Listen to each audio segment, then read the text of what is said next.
Do you really understand the person in your life who's a narcissist?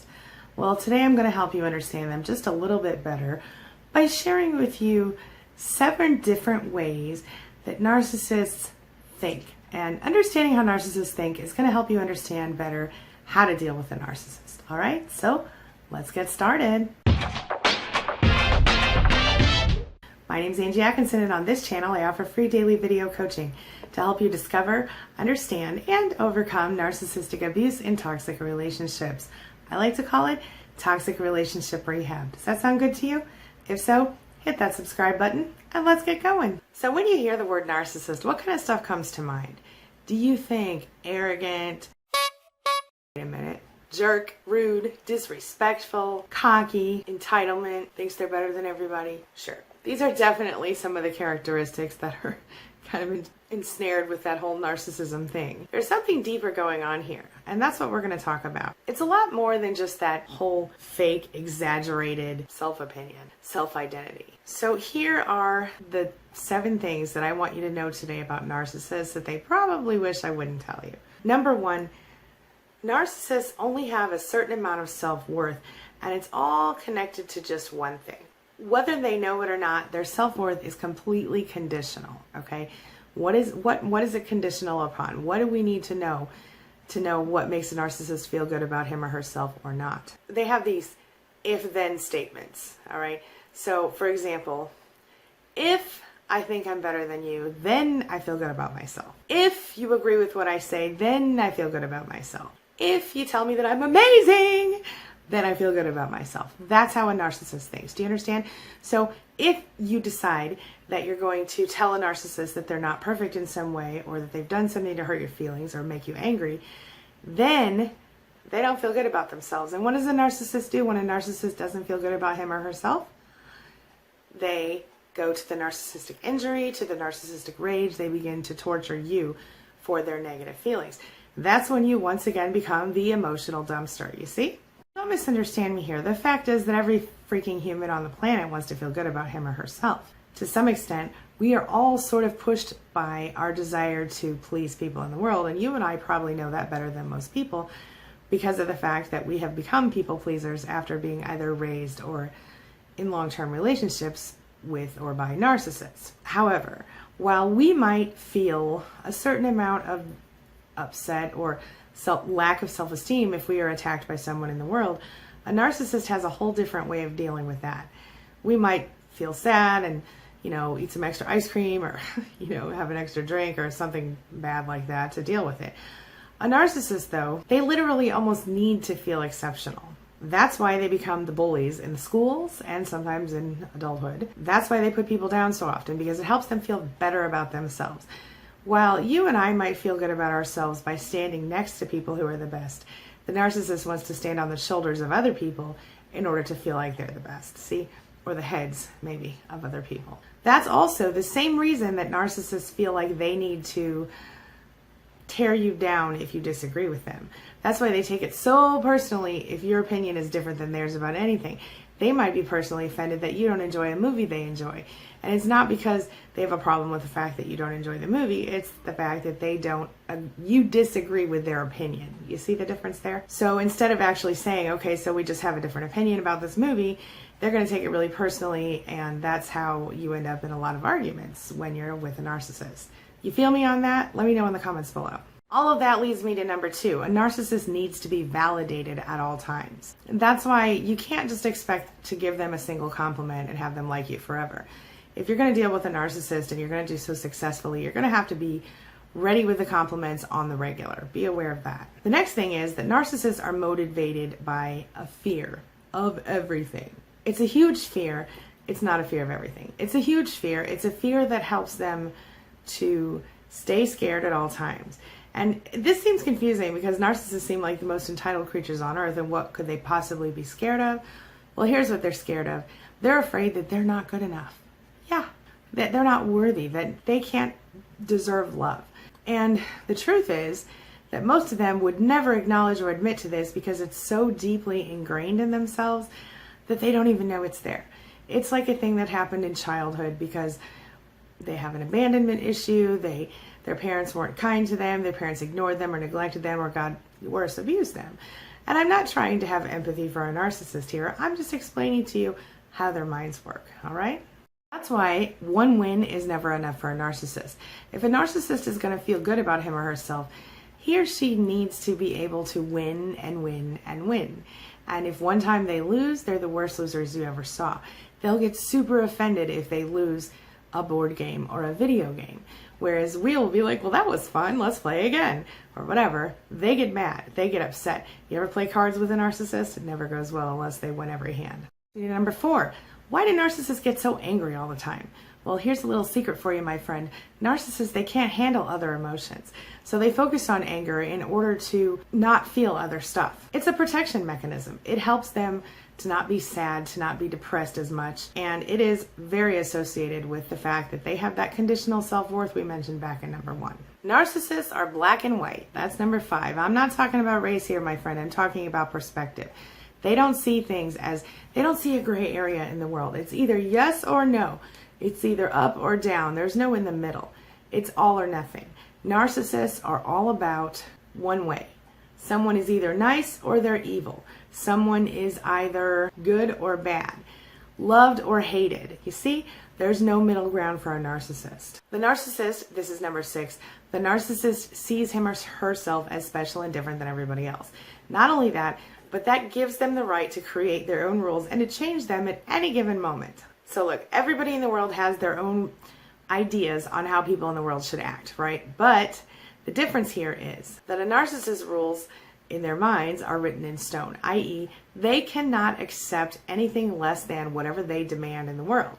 Now, that means there's no compromise. In a previous video, I talked about how a narcissist compromises, and that is that they basically wear you down until you agree to what they say and beg them to get what they want because you're so tired of freaking fighting about it, right? Well, the way a narcissist works is they become very, very upset if you disobey their rules. They become angry. They become devastated. They see it like if you break their rules even a little bit, if you just go slightly to the right of their rule or to the left of their rule, you have somehow hurt them. You have somehow personally injured them, and that must mean you think less of them. You see this a lot with like narcissistic mothers who, for example, they have a rule that, you know, you have to be home by midnight or whatever, let's say. And you walk in at 12:02 and they're like, why are you doing this to me? You're abusing me because you've done this. You must hate me and not.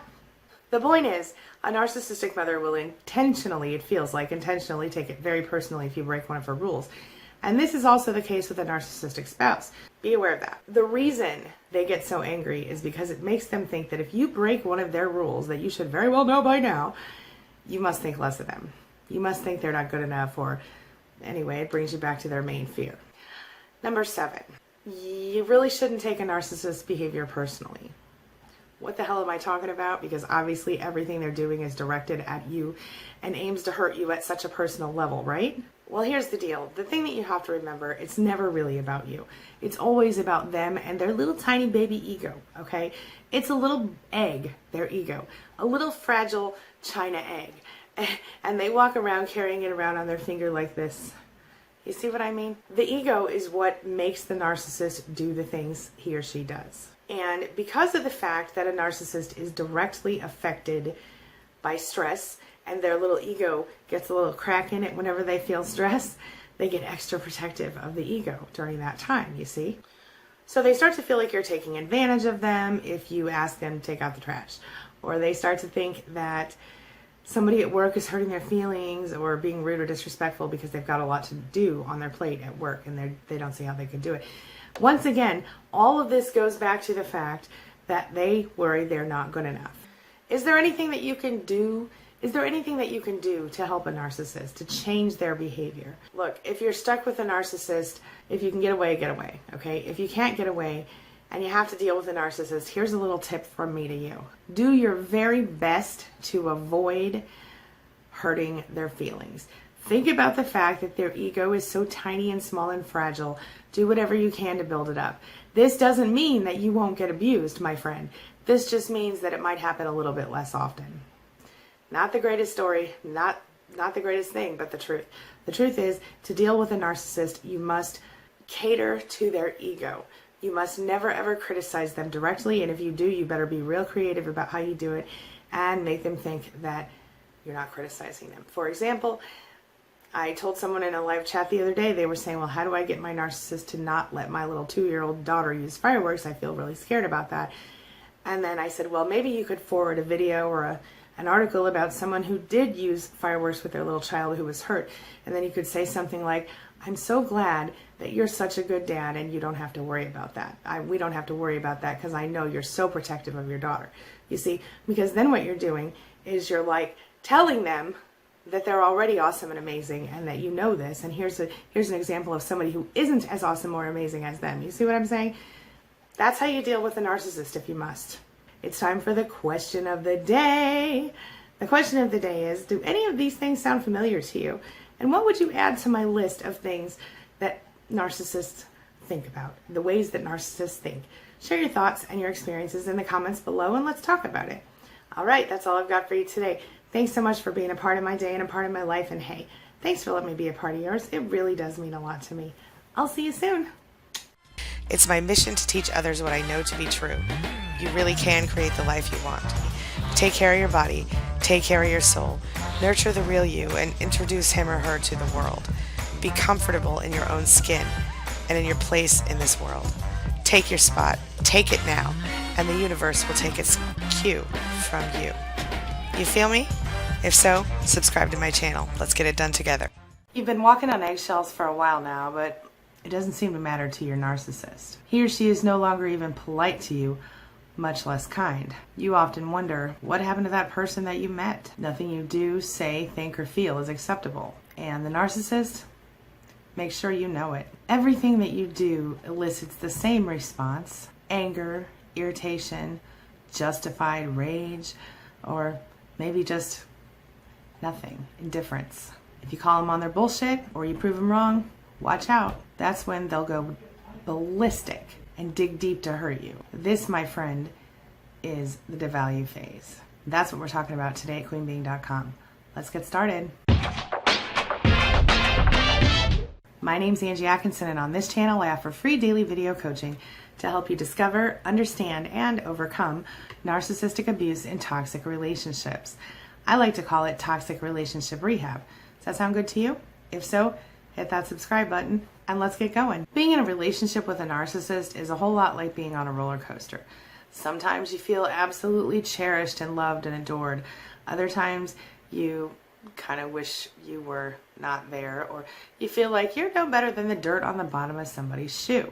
Sound familiar? You get devalued, you get discarded, you get abused. Once you get past the fun part, where you're actually being treated with love and respect, you hit the good old devalue phase. That is the worst part, and that is exactly what makes a narcissist probably one of the most difficult ones to deal with, because going through the discard phase feels a whole lot like having your soul ripped out and your heart ripped out and having them twisted all together and stomped on and pushed down into a little pulp. Yeah, I know that sounds dramatic, but if you've been there, you know that that is actually under dramatic for the circumstances, right? Unfortunately, you can never tell what kind of mood a narcissist will be in, and even though you learn to sort of read them and understand what's coming next, every now and then they'll still shock you. Sometimes when you've been with narcissists for 100 years or so, they'll shock you. It's shocking. Can I say shocking again?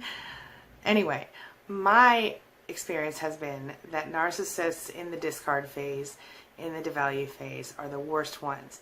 Today we're digging into that discard part. One of the first things I think that we have to recognize is that when we're going through the part where we have to try to figure out exactly how we went from being adored and loved and cherished to being treated like dog crap, it's confusing because it happens so fast. One day everything's fine, and before we know it, we can't even breathe. But if you take the time to understand the devalue phase and how it works and what actually happens, then you'll understand what you've been through, why it happened, and that it really isn't your fault.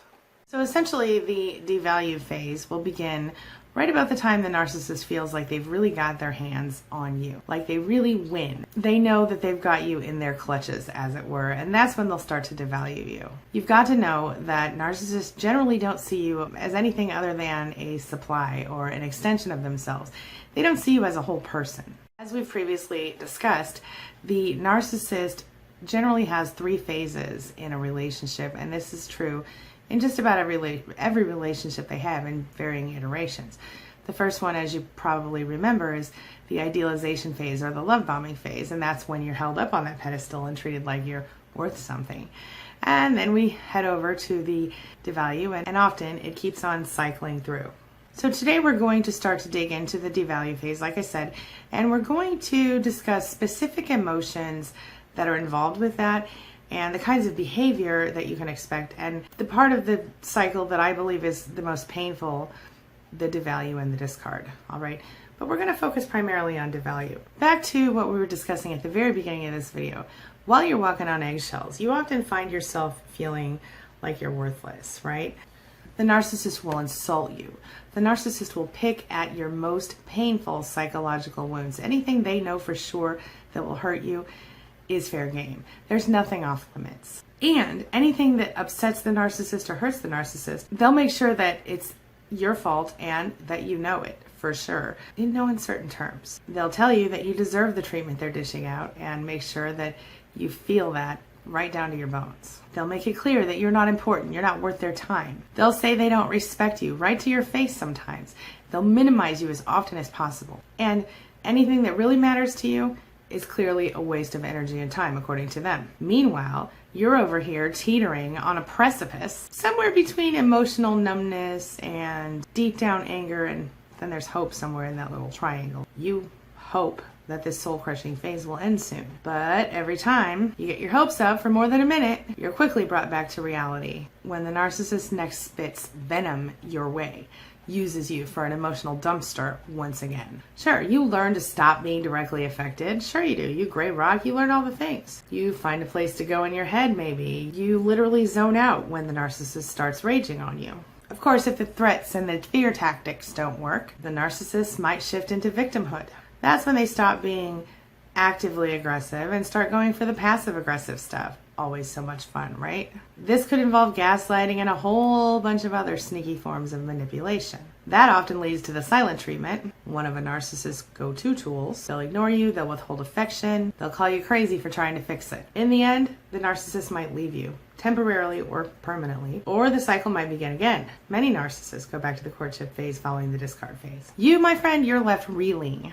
Now, the first several times you experience this, you're going to come out of the cycle feeling like you were the one who was wrong. Maybe you were expecting too much or overreacting or somehow otherwise incorrect in the way that you dealt with the situation, according to what you think. Maybe the narcissist did have a point.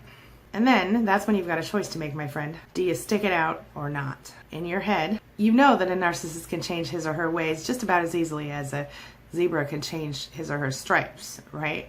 Highly unlikely. But your heart, my friend, your heart might be arguing with you here because your heart finds something deep within the narcissist that is lovable. A client of mine said on the phone the other day, you got the heart side and you got the smart side. And I really think that's what it's all about, the hard side and the smart side when it comes to things like that. But the most important thing to remember here is that you have the right to be happy. You truly do. And if your narcissist is not going to allow you to do that, or if the narcissist negatively affects you or your ability to find your bliss, you need to decide if you can live with this forever, my friend. And then comes the hard part. You have to take action. So do you recognize yourself here in this situation? Let me know your thoughts in the comments below. So why do narcissists need you to feel bad about yourself? Why do narcissists devalue you? Because they're insecure. Narcissists need you to feel bad about yourself so you won't leave them. Narcissists need you to feel bad about yourself so that you think no one else could possibly love you. In fact, quite often, they will directly say that to you. Narcissists might appear to have high self-esteem, but the truth is their egos are quite fragile and very dependent upon whether or not you or someone else thinks that they are thebomb.com. All right. Narcissists walk around. I've talked about this before. Imagine their ego is a tiny, fragile china egg and they carry it on the end of their finger. Okay. They walk around with the egg and they balance it. And as long as everybody's looking at the egg and the egg is all shiny, it's good. But if that little egg gets a crack in it, forget about it. All bets are off. Suddenly the narcissist's ugly side comes out. And unfortunately, that often happens to the primary source of supply more than anyone else. So that's why narcissists devalue you, because they have low self-esteem. They believe that you'll stick around if they devalue you, if they keep you down emotionally, if they make you think you're not worth anything, then they think that you won't be able to think you can get someone else, and so you won't even try. You'll just stay with them out of desperation, because that's how they would roll if they were you. And now it's time for the question of the day. So tell me what you think. Have you been through the discard? Have you been through the devalue? Have you experienced a narcissist devaluing you personally? And how did that feel to you? Do you recognize yourself or your narcissist in any of the stuff that I described today? Share your thoughts and your ideas and your experiences in the comments below, and let's have a discussion about it, all right? That's all I've got for you right now. Thanks so much for being a part of my day and a part of my life, and hey, thanks for letting me be a part of yours. It really does mean a lot to me. I'll see you soon. It's my mission to teach others what I know to be true. You really can create the life you want. Take care of your body, take care of your soul, nurture the real you, and introduce him or her to the world. Be comfortable in your own skin and in your place in this world. Take your spot, take it now, and the universe will take its cue from you. You feel me? If so, subscribe to my channel. Let's get it done together. What do you think a narcissist would say to you on a first date or at a first meeting if they were being honest with you? That's what we're talking about today at queenbeing.com. Let's get started. My name is Angie Atkinson, and on this channel, I offer free daily video coaching to help you discover, understand, and overcome narcissistic abuse in toxic relationships. I like to call it toxic relationship rehab. Does that sound good to you? If so, hit that subscribe button and let's get going. So today I'm going to do something a little different. I'm going to let you see what would happen if a narcissist was totally honest with us, all right? So we're going to start with these two animated characters. Y'all know how I love my little animated people. Ned the narcissist and Nina the narcissist. Each one of them is going to help me explain my statements today. So if narcissists were really honest, they would tell us that they think they're better than everybody else. They think things like this. I have few equals in the world, and yet so far I have yet to meet one. And I am surrounded by people who don't measure up. Without me, they would just flounder. And well, I do wish we could be equals, but we are not, and we just won't ever be. So I'm regularly going to remind you that I'm the smartest person in the room, okay? see, narcissists need to think this way because they need to believe they're better than other people in order to raise themselves up. In reality, narcissists are very low in self-esteem, despite the fact that it seems different. If narcissists were honest, they'd say things like, I love myself, and I know you do too. Matter of fact, so does everybody. If they don't, hey, their loss. And I sure hope you appreciate me for everything that I am and all the things I did for you over the years. they'd say these things because narcissists need to feel like everybody likes them. And they need to feel this way because they're insecure. Narcissistic rage comes from not feeling like everybody loves them, not feeling like everybody thinks they're better than them. See? Narcissists need you to feel grateful for them. Narcissists need you to think they're amazing. If you think they're anything other than amazing, like I said, narcissistic rage and narcissistic injury.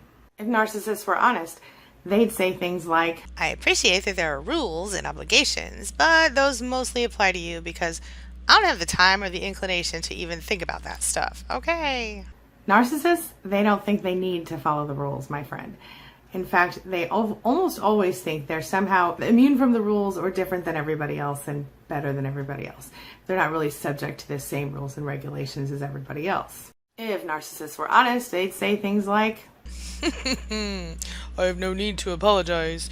You, however, better understand me, accept me, and tolerate me no matter what I do. Okay. Just like they think they're immune from the rules, they think that you have to follow all the rules, including the ones they wrote for you, and especially the ones they wrote for you.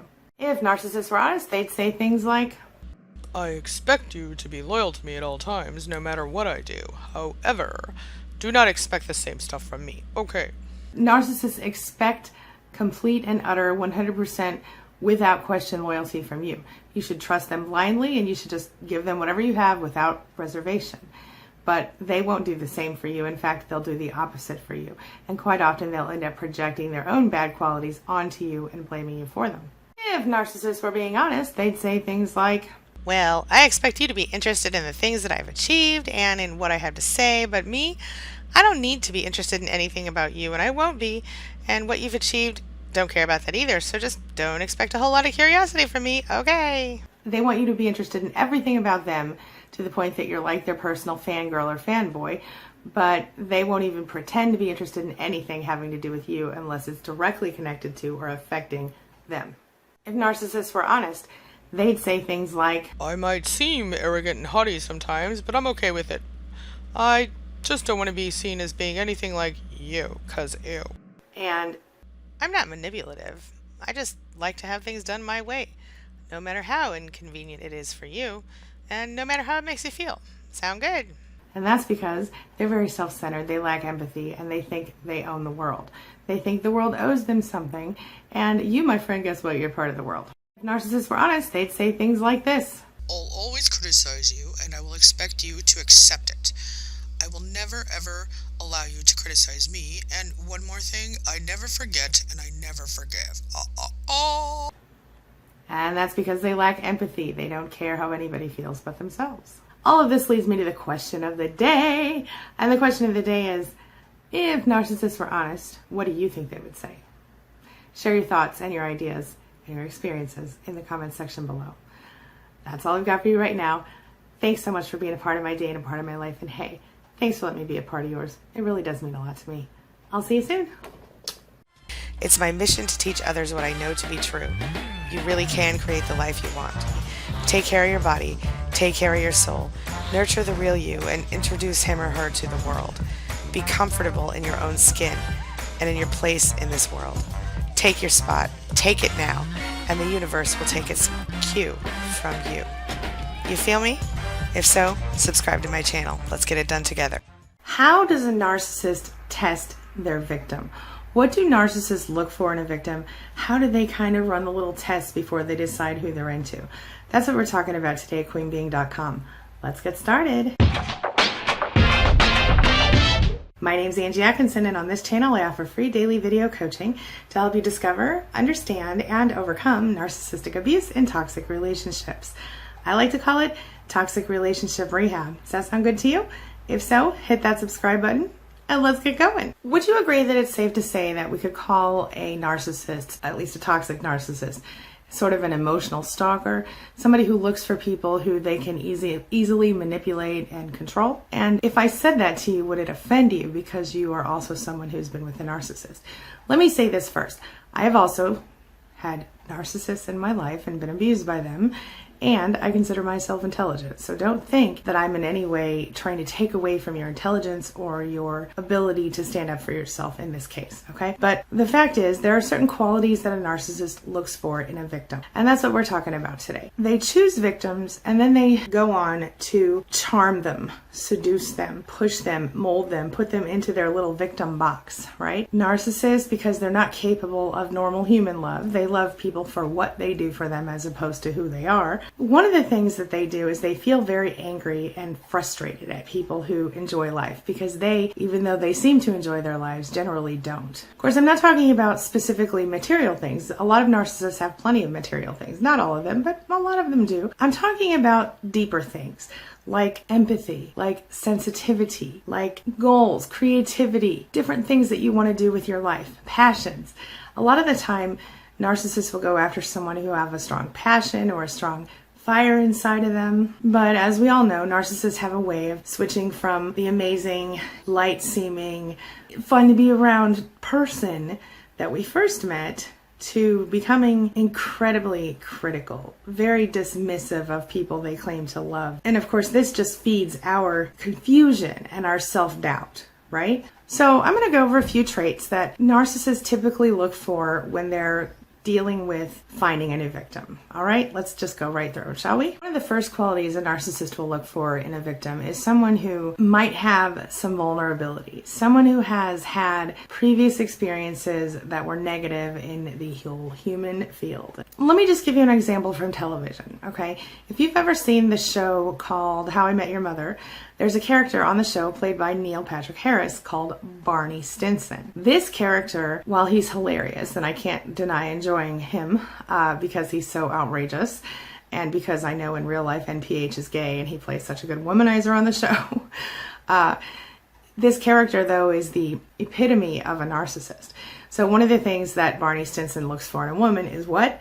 Daddy issues. He looks for a woman who has been broken, had issues in the past because of something with her father or whatever, and then he comes in and swoops in and does his whole narcissistic love bombing thing, although his are shorter efforts usually because he's a womanizer. So the thing that you have to know is that people who are attractive to narcissists often have some underlying issues like that. Parent issues, or they've been bullied in school or something like that, and this has caused them to become very sensitive people and has caused them to want to please the people they do care about. And often, because people who have been treated this way may find themselves kind of downgrading from what they could have, if that makes any sense. So a narcissist sees someone who's vulnerable emotionally because of previous abuse as someone who is easier to glom onto, and they can, sort of temporarily help raise that person's self-esteem while at the same time, in their minds, kind of getting in on somebody who's really too good for them. But they think the victim thinks they're not too good because they've been abused and taught otherwise. Does that make sense? Because we doubt our worthiness. It's because we don't believe that we are good enough or that we are worth anything that they are able to get to us. It's what makes us vulnerable to narcissists. The next quality that I'd like to share with you is how, when a narcissist is trying to choose a victim, they're looking for someone who is going to be dependable, someone who's going to always be ready to help them anytime they need it. So people who are prime choice victims, they are people who tend to be joiners or helpers. They, if they see somebody in pain, they want to help that person. And that's unfortunately something that an empath naturally does. When you're an empath, you naturally want to help anyone that you see who needs help. So a narcissist picks up on that. Another thing that we are that might shock you is a lot of us have a little bit of perfectionism in us. And now we might not have perfect this or perfect that, but there's something about us that is perfectionistic. And one of the most common perfectionist areas that we have as people who are attractive to narcissists are our perfectionism falls where we need to help people in a perfect way. So we might often keep kind of a low profile. We're kind of the behind the scenes people. And a lot of times we don't want to overshadow our friends and colleagues. We want to lift them up. We don't want to stand in front of them. This, of course, brings me to my next point, which is they want someone who will take personal responsibility for everything, even things they didn't do, and someone who will work really hard for them. So they're looking for someone to be responsible, hard worker, someone who will always comply with whatever assignment they get from the narcissist. So they might test you in little ways, like they might be like, oh, here's $20, go to the store and get me this, that, or the other thing. And if you go, oh, don't worry about it, I got it. Number one, you passed the little narcissist test because you're willing to spend your own money. Number two, you don't even think about the fact that they just ask you to go to the store when you just told them you worked all day and your back hurts. You know what I'm saying? So that kind of stuff. And then the last quality that I'm going to share with you today is kind of surprising, but it's true. And it is above average intelligence. Yeah, they look for the smart people. How about that? And on the same token, they look for good-looking people.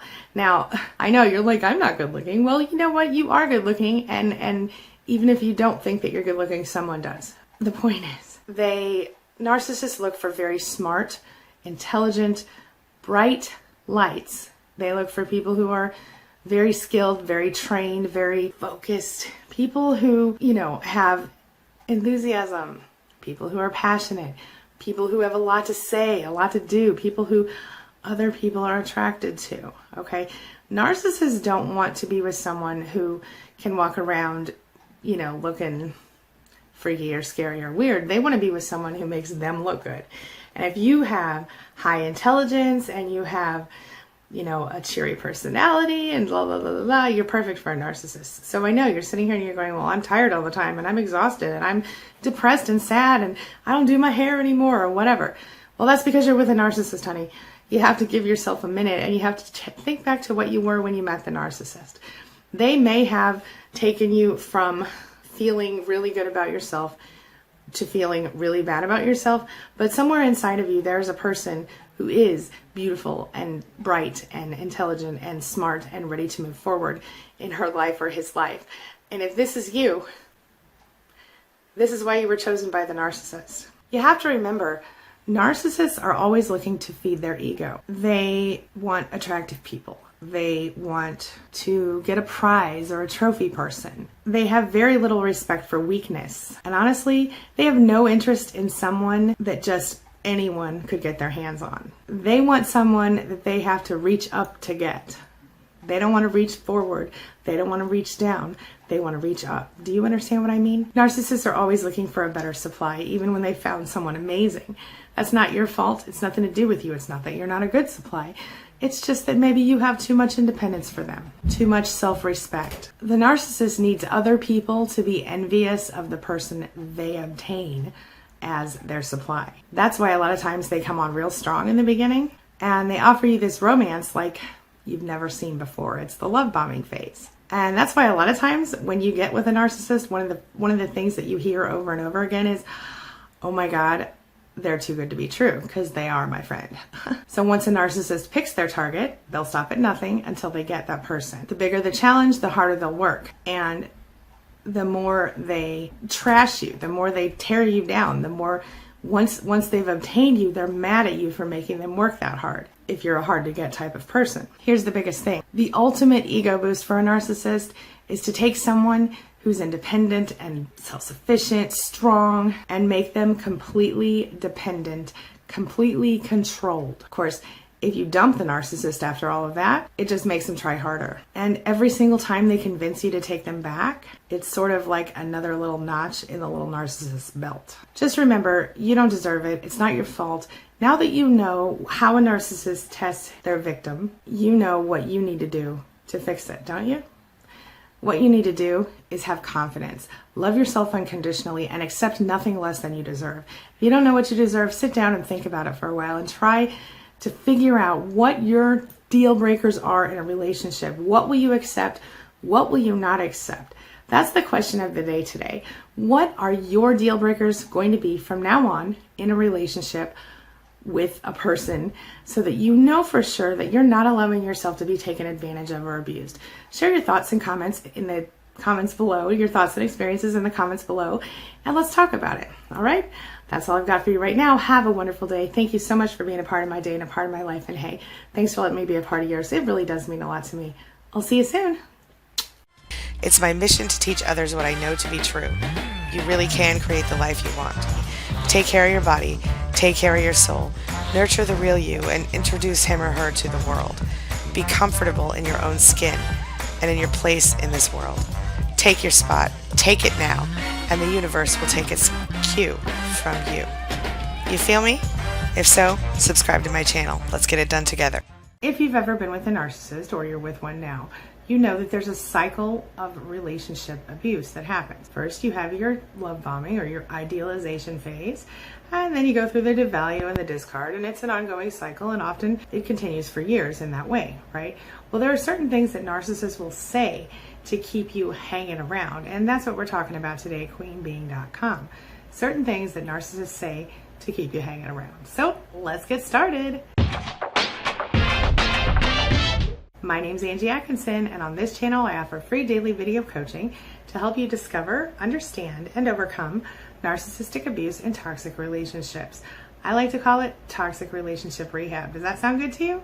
If so, hit that subscribe button and let's get going. If you've ever been with a narcissist, you know that even once they end that whole relationship, chances are they're going to come running back to you at some point and try to hoover you. So today we're going to talk about things a narcissist will do to keep you around. So you probably already know about gaslighting if you've been watching my channel very long, and if you don't, let me quickly tell you. It is a technique that narcissists will use to convince you that their perception of the abuse or lack thereof is what's true, that you have issues, that you're too sensitive, so on and so on and so on. So basically they're trying to make you doubt yourself and your own perceptions of the world that you live in, because they want you to think you're the crazy one, you're the one with the problem. They want to keep you hanging around by controlling you into believing that you're crazy. Really. But don't fall for that one, because the fact is you're in a toxic relationship, and the fact is that you're not crazy. You're right. They are doing things that are not acceptable to you. So, number one. Number two, they'll tell you, you're my everything. You're everything I ever wanted. And this is especially true when you get to the place where you begin to stand up for yourself and try to take back your life. That's about the time they're going to change their tune. They go back into the love bombing or the hoovering phase. They start to idealize you. They can't live without you. Of course, as usual, if you decide to stay, guess what? They're back to being their same old narcissistic self. Typical and unfortunate. How many of us have fallen for that again and again? We keep hoping, oh my gosh, it's going to get better, but rarely is that actually the case. Number 3, they apologize for hurting you, and then they say, I promise I'll make it up to you. I really will. I'm pretty sure that narcissists always use this tactic in relationships. I think it's part of the cycle, but as always, the truth is, even if they're good for a short period of time, as soon as they know that they're back in and they've got their hooks firmly in your soul again, guess what? It's back to usual. It's back to them running the show. It's back to them manipulating you emotionally and treating you like crap. It's the same old, same old. They don't change. Next up, they'll tell you, you know what? I knew for sure that I shouldn't have come back to you if you guys do split up and get back together. Or I've always known you weren't right for me. I've always I've always regretted being with you.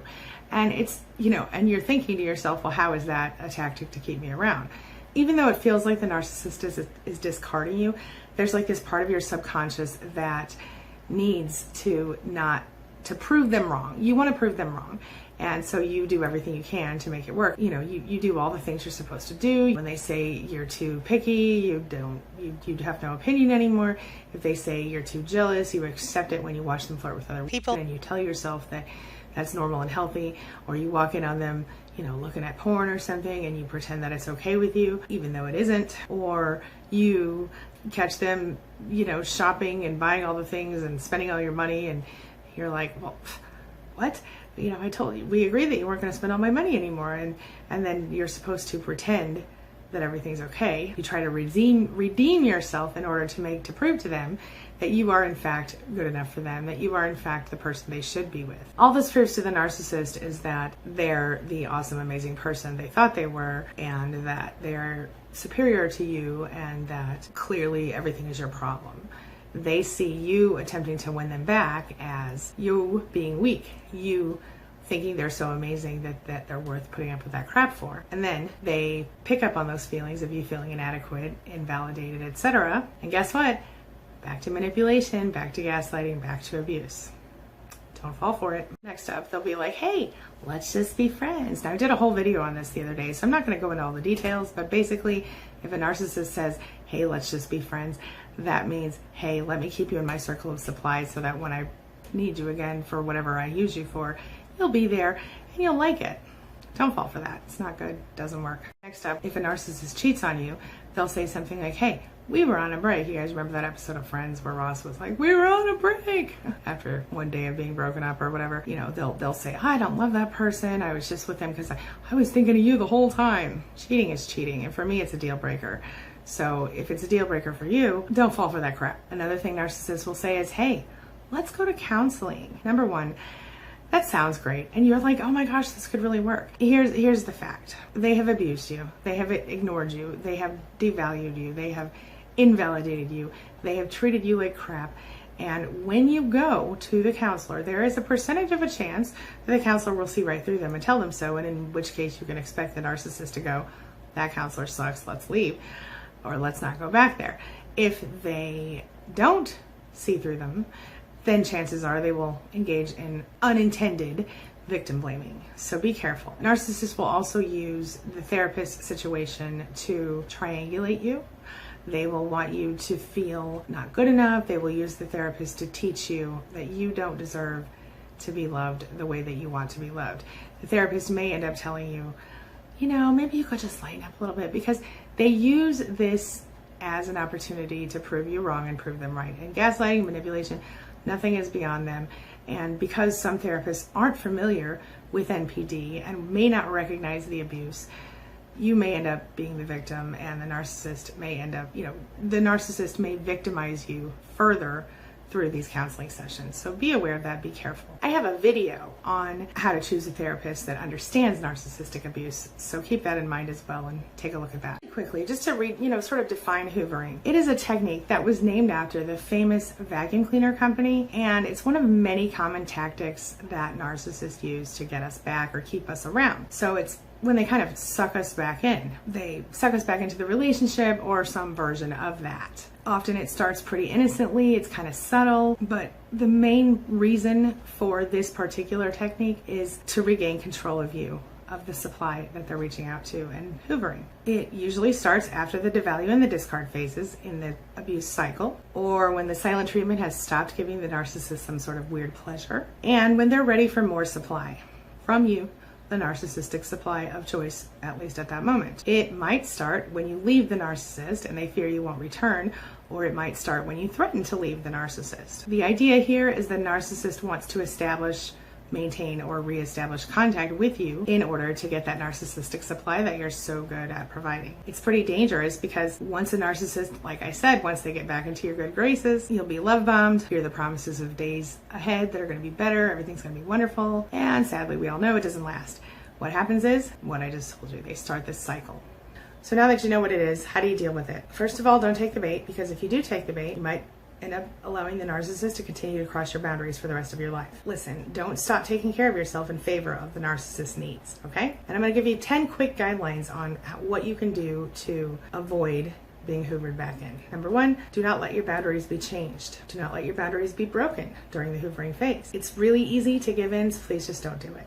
Number 2, if you've put safeguards in place or consequences in place because of the narcissist's bad decisions, keep them in place, even and especially during hoovering. Number 3, you need to know that this phase will end and you'll be back to normal status with the narcissist at some point if you fall for it. Look at previous patterns if you're not sure, and they might give you an idea on how long this phase is going to last. Number 4, make a special effort to keep busy, maintain your activities, your relationships with other people who are not toxic, and even increase the engagement with those healthy situations as you move forward in order to strengthen your recovery efforts. Number 5, a lot of times we use hoovering to bargain with our narcissists. We try to create positive change in our relationships during this time because narcissists seem so receptive when they're hoovering us, don't they? More so than usual. But you have to understand that during this time, any change that actually comes about is going to be temporary and it doesn't change for good. You're going to be setting yourself up for disappointment. Number 6, you have to remember that as much of a jerk as a narcissist can be, they are a person with a personality disorder. Mood swings and rapidly changing ideals are a big part of that. Number 7, remember that knowledge is power. You have to educate yourself on NPD. You have to make an effort to understand what you're really dealing with. Remember, understanding can lead to overcoming. Number 8, don't allow yourself to depend on the narcissist emotionally. They're going to disappoint you every single time, especially when it matters the most to you. The hoovering phase can totally cloud your judgment. You might even end up setting yourself up for some real emotional devastation if you're not careful. Don't allow your narc to lull you into a sense of security and intimacy that is false, okay? Take care of yourself. Your life might literally depend on it. And finally, number 10, understand this deal for what it actually is. The narcissist does not love you because the narcissist isn't capable of normal human love. They love you like a cell phone. Remember that video that I did? In fact, unfortunately, you become a pawn in the narcissist's little game. So listen, get off the roller coaster while you can, as soon as you can. Go no contact or low contact. If you aren't able to be completely no contact, at least use the gray rock method when you do have to deal with them. The bottom line is that the one thing you can count on with a narcissist is they do not change. They might get better at hiding their true selves for a while. They might pretend to change for a while just to get you back, but they certainly don't ever actually change, so don't fall for it. So now it's time for the question of the day. And the question of the day is, have you experienced hoovering before? What kinds of things did a narcissist tell you to keep you around? And do you have any advice for your fellow survivors on this topic? Leave your comments below and tell me what you think. Let's get a good discussion going here, all right? Thoughts and experiences in the comments below. All right, that's all I've got for you right now. Have a wonderful day. Thank you so much for being a part of my day and a part of my life. And hey, thanks for letting me be a part of yours. It really does mean a lot to me. I'll see you soon.